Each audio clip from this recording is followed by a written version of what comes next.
has been good to us. We have experienced one of the greatest hurricanes that the world has ever experienced. We had sustained winds of 185 miles per hour.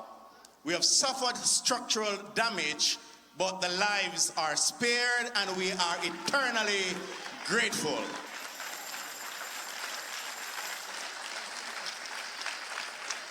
I want to say thanks to all those who reached out to us, those who tried and did not get through as a result of connectivity issue. We know that your prayers are with us, and we thank you for what you're doing to assist us on the island of Jamaica.